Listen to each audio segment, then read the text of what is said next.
Welcome back to React Native Radio Podcast. Normally I get about 6 seconds to make these stupid jokes, but because of inflation, I'm going to require 8. Episode 247, Revisiting Common Complaints about React Native, 5 years later with Hodeem Miller. The other day, my tractor actually had a weird bug, and I'm wondering if it's something that can I do a weird bug about my tractor on this program, or is it allowed? It built in JavaScript?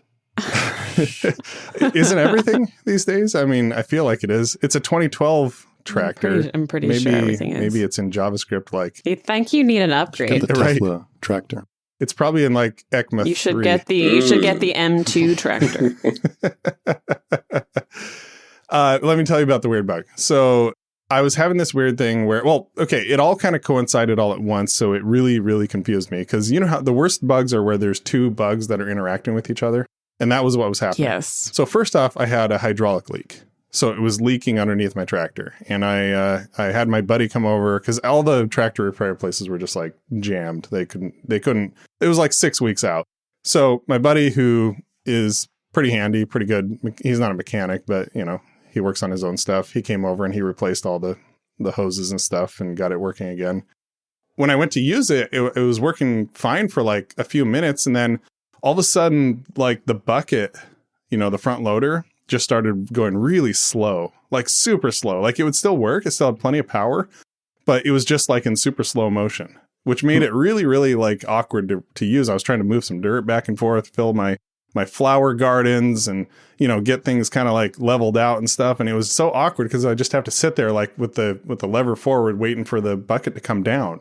I was like, what is going on with this thing? And then I would like leave it sitting for a while, not running. And then I come back and start using it. It'd be fine. It would just work just fine. And then a little while later, it would all of a sudden, like immediately just go really slow. It was like slow motion. I'm like, I don't know what's going on with this. Such a weird bug. So I was just kind of like, well, and I asked my buddy, he didn't know what was going on. He's like, I don't know. Are there any leaks? You know, check he had me like top off the hydraulic fluid, make sure it was all, nothing worked. So I was like, okay, I need to do this project, cause I've got these like French drains and I needed to clean them out and get ready for winter. Cause basically they've been a little bit slow to drain. So I was using my tractor and it was working pretty well, but going kind of slow. To kind of dig these things out. Then I left it for a while and then I came back and it was working fast. I was like, okay, cool. Maybe I can, you know, go for a while. And I was going for a while with it working just perfectly. And then I looked behind me. I noticed that the 3-point hitch, which 3-point hitch is like the thing on the back of the tractor that can lift like the implement on the back of the tractor up and down. It's like three arms that go up and down. It was lower. It was like drooping. And I'm like, oh shoot, well, I got to lift that up. So I just reach over to the lever like I do all the time. And I pulled it up and it pulled it up. So it's not like dragging in the dirt or anything. And immediately my bucket's slow. I'm like, ooh, wait a minute here. This seems related. And what I figured out was that the 3-point was like going up to the top and then continuing to try to go up, which was like taking a lot of the hydraulic power away from the loader. Mm. So just by dropping it by 1 inch, it stopped doing that. It was just like, okay, I'll just sit here and everything worked fine. So that's my weird bug. I can't lift the 3-point all the way to the top. I have to leave it like an inch down so that my loader will work how it's supposed to. You really put your debugging skills to work. This is like, it's been happening for like 2 weeks. And I just noticed that every time that it would go slow, it was because I was lifting that 3-point, which tends to kind of droop down because it's old, you know, like me, and things tend to droop when you get old. Why are you laughing like that, Robin? Todd's going to have fun with that one. I guess I should get to intros. I'm Jamin Holmgren, your host, friendly CTO of Infinite Red, tractor driver, all those other things. I'm located just north of Portland, Oregon and Vancouver, Washington, and I live there with my wife and 4 kids on 3 acres. I'm joined today by my first class co-host. Ooh, I've always wanted to travel first class. Not business class? It says first class here, so I got to roll with it. Robin and Mazen. And we do have a guest as well, who I will introduce in just a bit here. Robin Heinz is a senior software engineer at Infinite Red. She's located west of Portland, Oregon with her husband and 2 kids and has specialized in React Native for the past 5 years. Mazen Chami lives in Durham, North Carolina with his wife and baby boy. He's a former pro soccer player and coach and is a senior React Native engineer also here at Infinite Red. Our guest today is Hodeem Miller. Hodeem is the Jamie Foxx of JavaScript, according to his Twitter bio. I love that. He's from Kingston, Jamaica, and is a software developer at Smart Mobile Solutions. Before that, he was a mechanical engineer. And it says here that you blew things up for 2 years. Apparently, you did demolition of some sort. Yes, I did. I did blasting in the quarries. Yes. In the quarries, yeah. Wow. That is an interesting job. That just sounds like the No kidding. coolest job. Yeah, just blowing things up. This episode is sponsored by Infinite Red. Infinite Red is a premier React Native design and development agency located fully remote in the US and Canada. If you're looking for React Native expertise for your next React Native project, hit us up at infinite.red/React Native. By the way, did you know that we have a new sponsor coming? Ooh. We do. What? Are we going to leak it? Nah, I'm not going to leak it. Are we gonna We're not tease gonna it? tease it. No. Come on, tease it. Do it. Oh, Do oh, it. I mean, This this is is kinda kind of teasing teasing it. Make sure to keep tuning in Right. to see who the It'll be new after the sponsor credits is. at the end. You got to listen all the way through. That's mean, Mazen. That's mean. But there is a cool thing after the credits, so you should still listen. But yeah, there is going to be a new sponsor. I can't leak it. I really want to leak it, but I can't. Yeah, just stay tuned. Keep listening. Hit that subscribe button. Go hit that review. Like, give us a review. Hey, I never asked for reviews. I never ask for reviews. Everybody has to acknowledge that. You have to go give us a review, though. We don't have enough reviews on iTunes, on Spotify, other places like that. Let's do that. Don't forget to mention that you heard about us through the React Native Radio podcast. Okay, let's get into our topic for today.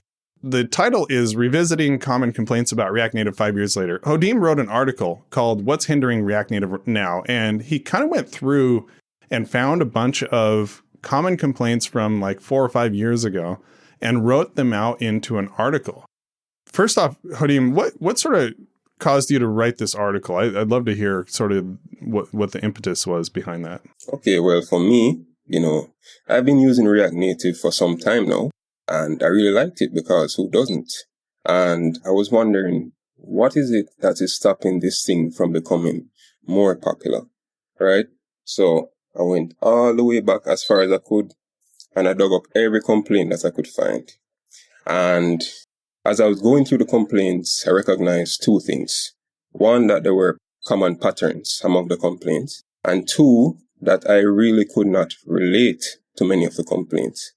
So for me, this was an experience like when you're talking to friends of your parents, right? And they're telling you stories about your parents and what your parents used to do.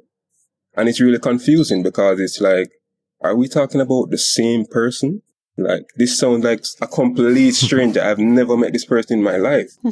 And I was just having this experience with React Native. So I was saying, okay, if I'm going through this list of complaints and I'm not connecting with many of them, then what are the issues that are stopping teams and developers from using React Native today? So that was the motivation behind the article. So I know you mentioned that you were a mechanical engineer.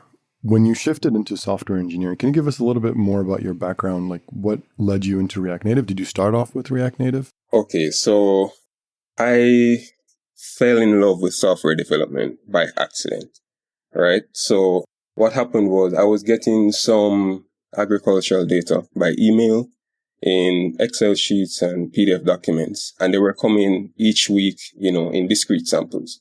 And I didn't want to pull up every single Excel document and extract all the values manually and then do, calculations. So I said, you know what?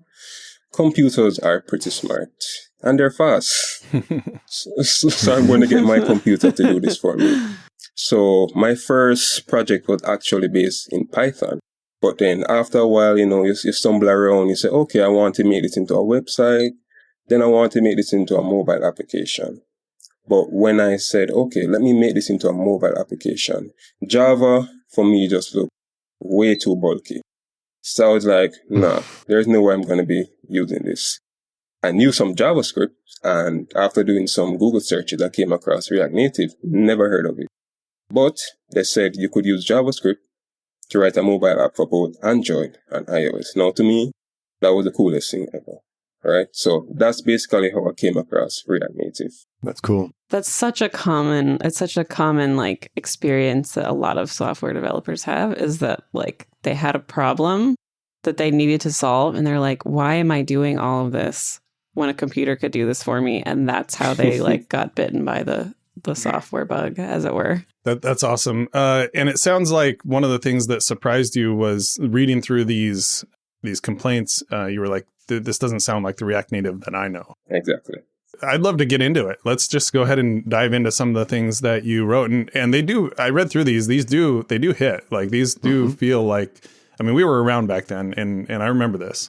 So the first one is that knowledge of 3 platforms is sometimes required to implement custom features.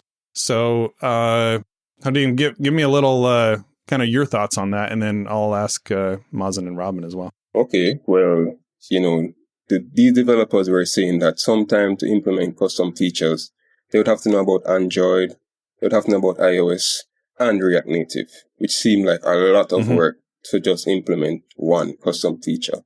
Now, personally, I could not relate to this because I have never had to drop down into native since I've started using React Native.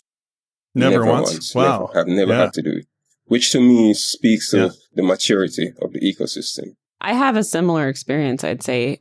There's so many libraries that dip down into native for you that just plug into your app, and you don't even have to think about what's happening on the native side beyond like installing CocoaPods or whatever.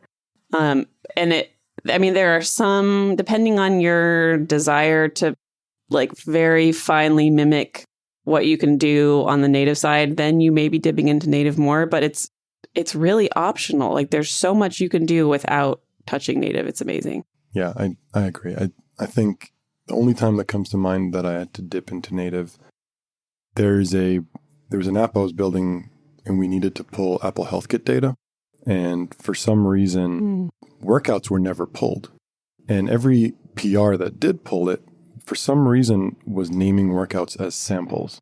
So it just seemed a little bit off for me. So that's one times when I dipped in, got my feet wet with Objective-C, and I think it was a little bit of Swift at the end, and got workouts pulled into my own branch, my own fork of the Apple Health Kit workouts. And that was probably the only time I had to do that. And I think if that package had actually maybe just merged that PR, could have just gone with get samples as my workouts and gone from there. We had a client where our primary job was to rebuild. They had an app that was in Android and iOS natively, and our primary job was to duplicate it exactly in React Native, do exactly what it did, including all of the really subtle animations and gestures, and they wanted everything to be exactly the same. And that's where we sort of had to get into native more, because maybe the React Native library for a particular feature didn't behave exactly like their iOS app had.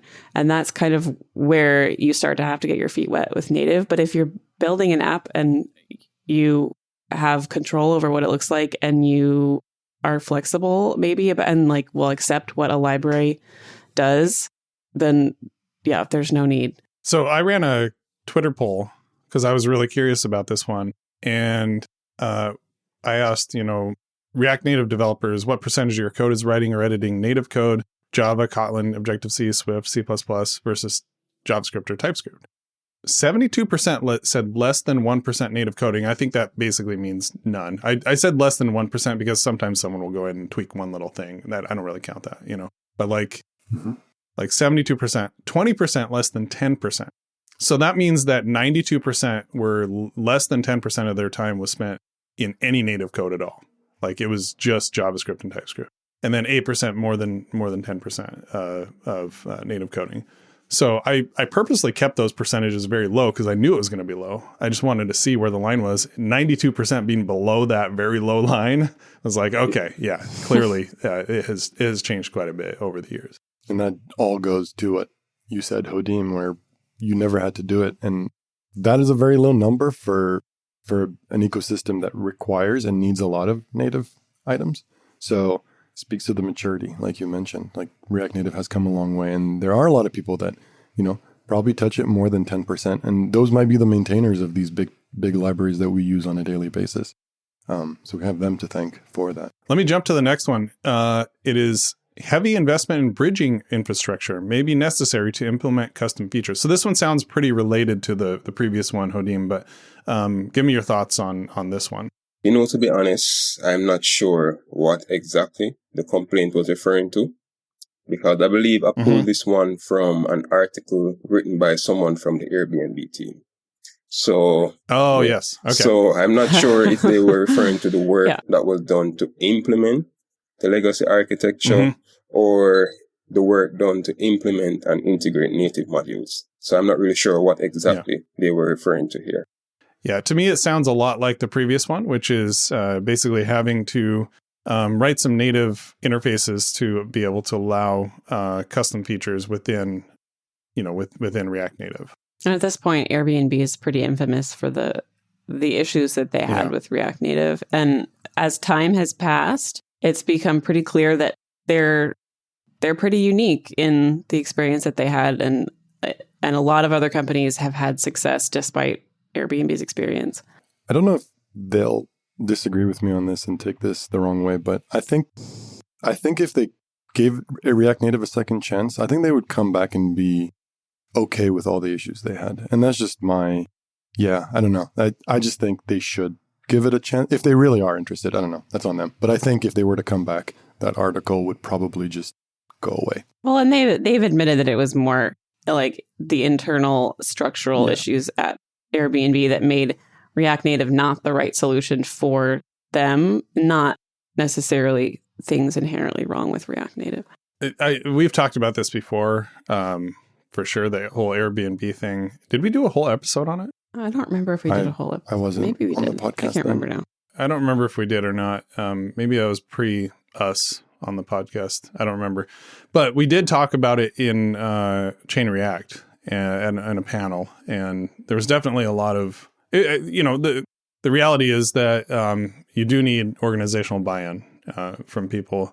And the technical issues, there are technical complaints about Infinite Red. There are no complaints about Infinite Red, Tim. No complaints. Why would I say None. that? Let's move to the next one then. The animation and gestures tend to be non-performant. I've heard this one myself, but go ahead and kind of give your background on that one, Hodeem. Okay, so I feel like within that category, there were two things that were mentioned frequently. One was how difficult it was to implement animations and gesture handling, and how non-performant it was. And for me, I can't relate to the part about the difficulty, because even though animations were daunting to me at first, I found great libraries out there, such as, React Native Reanimated, React Native Gesture Handler. Mm-hmm. I think even React Native's own animated API, had made things fairly easy as well. Mm-hmm. So as far as the ease of use, I would say implementing animation are fairly easy these days. So I'm not sure what you guys went through, but for me, it's a delightful experience. As for it being non-performant, I have not experienced that in my day-to-day, work with React Native. I find that React Native Reanimated does a fabulous job when it comes to creating performant animations. Yeah, and I think potentially the new architecture will help with this. We don't know for sure yet, but it seems like it will. We've talked about React Native Skia before. I did a live stream on React Native Live, rn.live, where we went through some React Native Skia stuff, which was really cool.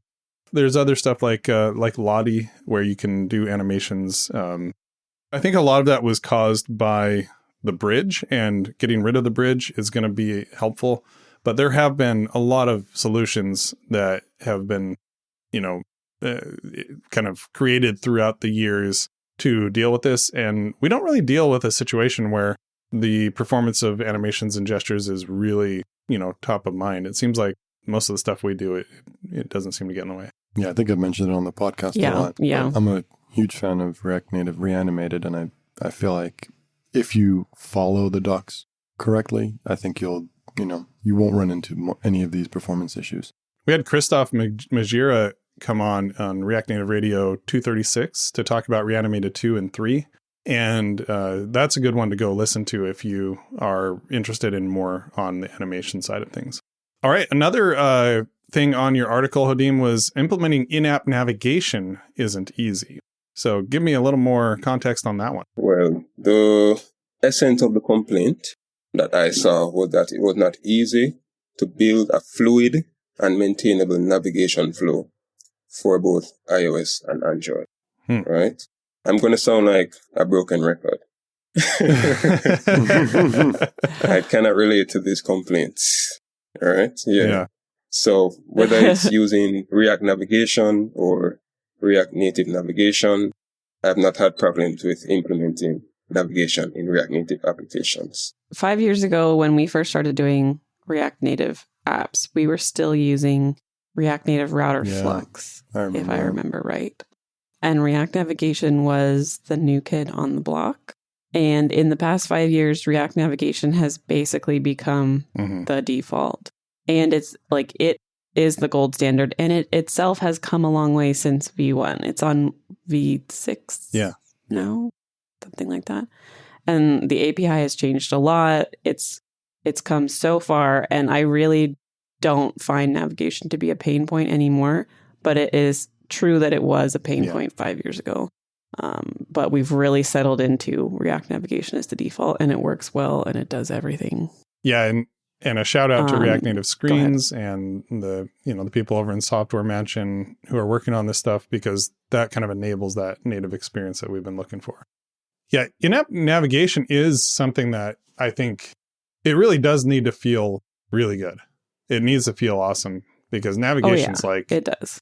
One of the most frustrating things is when it's the backbone of your I have app. this app for like checking in and checking out of hockey games. So like, hey, am I going to be there or am I not?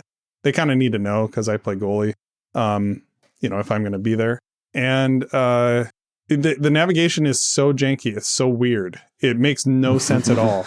Like, I've learned it over the past 3 years of using this app. It's called Bench app, but just, swipe from left is not, it doesn't work how you expect it to. It doesn't work. Like, you can't go back. You have to go up and like hit a button. So at first, when you first said that, I thought it was going to be an app that you built for your hockey team, because that is exactly something that you would do. Ouch. In a good way. Like you build. I know you built an app for implement a horrible navigation.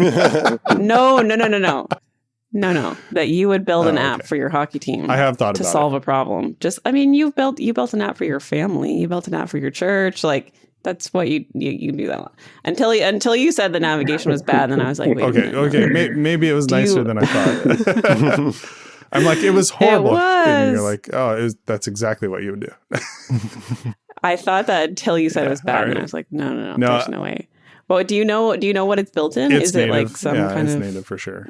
It's got to be. So how did someone do that? It's possible to write bad apps in native. It is. People don't realize this.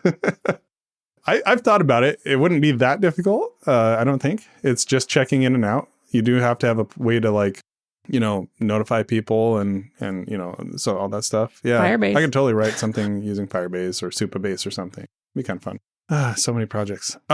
So I think we can cross this one off as well. In-app navigation it's fairly easy now. It's not that hard. So yeah. Your next one was that there tends to be a slow initialization and first render time. Hodeem, give me your perspective on this. In my opinion, this sounded like a very general statement. So I don't think it's fair to say that every React Native app is slower than every native app.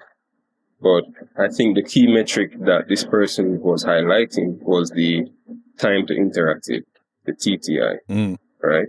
So they were saying that TTI for React Native application tend to be larger than the average native app. I think upon doing some research, it looked like the Facebook team, took this personally. because in 2019, they introduced, the Hermes engine. Mm-hmm. Yeah. They stated right off the bat what this engine was built to address. They wanted to cut the TTI. Mm-hmm.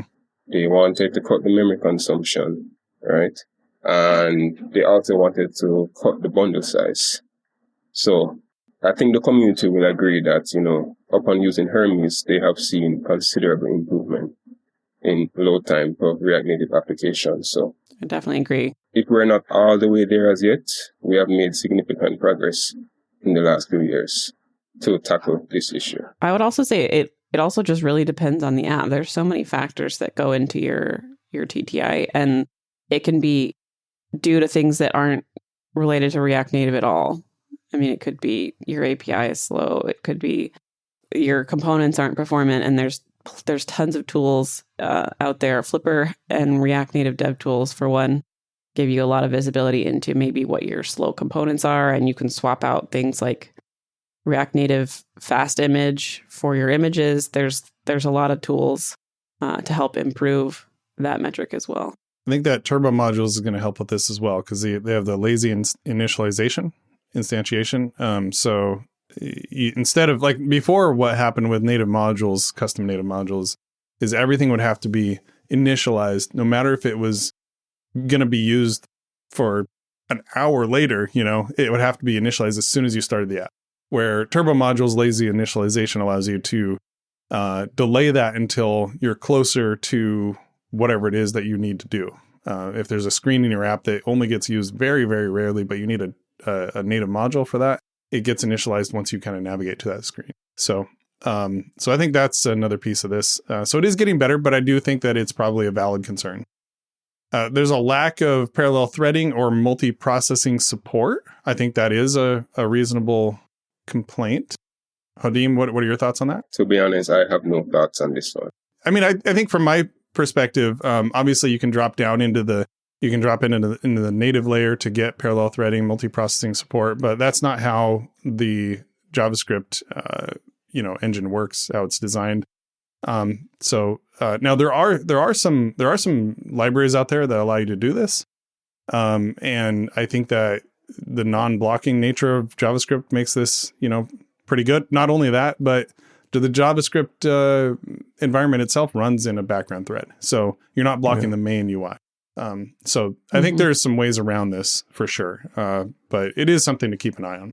Another one, I'm going to have to move a little quicker here because we're burning through time. It can be difficult to debug errors because stack traces don't jump between React Native and native. Hodeem, what are your thoughts on debugging errors like that? I guess for me, debugging is not, a very frustrating experience, because I came onto the scene probably close to 2 years ago. So when I came, Logbox was already there. It was introduced in 2020. The Facebook team said that they redesigned the red box, they redesigned yellow box, and they really made steps to improve the login experience. So for me, debugging is not a frustrating experience. I agree with you. I think, Logbox and the red screen have been helpful. For me, usually, my first inclination is get something in like Firebase Crashlytics, use your DSIMs, get down to the root. Firebase Crashlytics with DSIMs kind of literally will give you stack trace JavaScript errors specifically, and also anything potentially down native that you may have. So with that being said, you do have the visibility there. There's some effort that needs to go in there to get that set up for you, but essentially you can get to the root of the issue. I actually think this does need to be improved. I feel like with a lot of the log boxes that I get, I rarely get useful backtraces. Just yesterday, I was pairing with Jamin. Yeah. And I got like the least RNView. useful error Thanks. ever. I appreciate it. Yeah. We're on our own. So I do think this needs to be improved. It's actually one of my biggest complaints about React Native. I don't feel like I get useful backtraces. Now we have plenty of old school debugging ways to get around that, for sure. But it would be nice if it would say, hey, here's your crash. Here's where you're crashing, instead of like. Sometimes I think about when I was a Rails, like doing Rails, and like the error reporting in Rails was so good. You would get this like full screen error, and it would give you this helpful, but exactly to the right line. And then there was like an interactive REPL console where you could like see what your variables were. That's the standard that I'm measuring it against. I think that's the big thing is like, it depends how much you've used other systems, how much this bugs you. Because there are other systems that do a better job, I think. But it is improving. There's a lot more tools now than there used to be. But I think this is actually a fairly accurate complaint. All right, here's the next one. JavaScript is untyped. If only we had a solution for that. There's a solution? There's a solution. We have a whole episode about the solution. Hodeem, what are your thoughts on JavaScript is untyped? Well, the two main themes were, one, native developers just did not like dynamic languages. Yeah. They just had a preference for type languages. But then there was also, I think, a more valid concern, about type safety. As you're writing your native code, type safety becomes a very big issue when it comes to using JavaScript. So I guess, as TypeScript, becomes more widely adopted, this should become less of an issue, as time goes on. Mm, absolutely. I couldn't go back to plain JavaScript. It's laughable how much my productivity has increased. I remember when I was first developing React Native apps, TypeScript hadn't really come onto the scene yet. I would there was so much time that I would waste, trying to be like, why is this not working? Why, what? And then I would remember to go run our linter, and it would find oh, I made a typo in this variable name or something. And I was like, TypeScript catches that as you're typing. Yeah. Yeah. TypeScript is amazing. The next one is React Native apps can have trouble rendering long lists performantly. And I don't think it's out as of this recording, but we have an episode coming talking about a solution for this. It's probably the one published right before this or a couple before this. So go take a look at that. I would refer to it specifically, but I don't actually know the exact timing on that. But long lists, Hodeem, what are your thoughts? Well, I think this really came down to the async communication between the JS and the UI threads. That's what it really boiled down to. But when I was digging into this issue, I came across a dinosaur component called list views. I think I saw Martin shiver a little while ago. Okay. But it was replaced by, flat list and section list back in 2017. And I've been using flat lists up until this point. But I think earlier this year, Shopify open source flash list, which I saw generating a lot of buzz in the community. So I just can't wait to use that component. Oh, yeah. Everybody's talking about it. Yep. So we did that episode about flash list with one of the creators. So definitely check that out. It's going to be a good one. And the last one in the article that you have is that the Android bundle size can be large. Give me your thoughts on that, Hodeem. Okay, I think this came down to the fact that Android does not have, JavaScript core. I think that's what it's called. So JavaScript core had to be bundled in Android applications when they were written in React Native. And that made, the application size much larger. So I think that this is an issue that is also being tackled by the Hermes engine, because the Facebook team said that they wanted it to be small and lightweight. Plus, I think they gave developers, the choice, to implement whichever engine they so choose, when they implemented the GSI. Yeah. And, one thing is ProGuard. ProGuard pretty much helps with this big time. We did an episode, RNR 239, Shrink Your App with ProGuard, where we interviewed James Hamilton. And, in that episode, you'll see a lot of stuff there. So ProGuard does a good job in shrinking your bundle. And then also, as part of that episode, it kind of runs through and eliminates all the unwanted fluff that's in there, tree shaking. It's probably also worth noting, this isn't React Native specific, but the Android app bundle publishing format is fairly new. I'm not sure if it was around 5 years ago, but it's a lot more streamlined than APKs. So it's worth using that instead. We did an episode actually just before this one as well, where we talked with the Gas Buddy team, which we've been helping. And there's one incident where we were looking at the bundle size and saying, the actual Android APK size. We're like, wow, this is really big. And then we realized that it was mostly native code that was making it big. Yeah. And it was also not really ARM native code. It was like, Gradle stuff. So, there's a lot of factors there, and it's rarely just as simple as, well, React Native itself is huge, because when you first start like a bare React Native project, it's actually pretty small. But yeah, it's still something that can be improved. I do think ProGuard helps, whatever it is that. Well, and they're also working on Lean Core to try and reduce the size of React Native itself as much as possible. So to kind of sum all this up, like there were a few complaints here where it's like, yeah, we're still working on that, but there's some solutions. But for the most part, it's like, well, this isn't really an issue anymore. And these were the most common complaints. One of the ones that I think probably could have been mentioned as well is the upgrading experience, which is a little hit and miss still. There's still some times where upgrading can be a chore, but it's a lot better than it used to be. I remember when the core team asked, what sucks about React Native, they got like the top reply was upgrading. And when they ran that same poll again, like a year later after they'd addressed a bunch of stuff, it was not, I don't think it was on the top 10 anymore. So they really worked on the upgrade experience. So it's much better than it used to be. Still could be better, but for the most part, seems to be improving quite a bit. I think that's it for our episode. If you'd like to nerd out more about React Native, check out my Twitch stream at rn.live. You can also join our Slack community.infinite.red. We have over 2,000 React Native developers in there. Check out the new Twitter community, rntwitter.infinite.red. You can find Robin online at Robin_Heinz. You can find Mazen at MazenChami. You can find Hodeem at HMCodes. Thanks so much, Hodeem, for coming on and talking with us about this. It was a fun journey to kind of look at the last 5 years.